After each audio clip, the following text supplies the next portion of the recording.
You might also hear it called a TOWS analysis. Yeah, I know, it's just SWOT spelled backwards.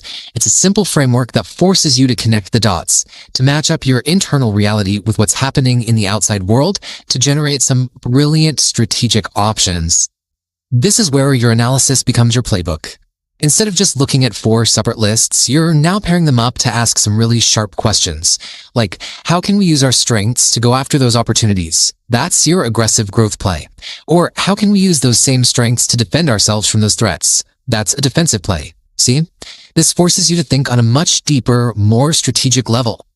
All right, let's make this super concrete with a quick example.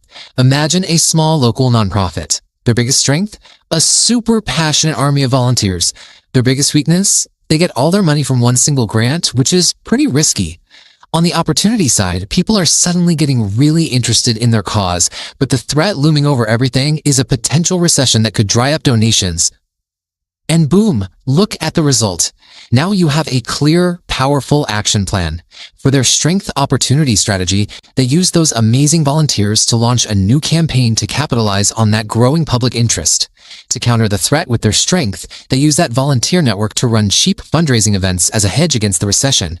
To fix their weakness with an opportunity, they get a team to find new grants. And finally, for the weakness-threat combo, they create a what-if plan to cut costs if that big donor pulls out.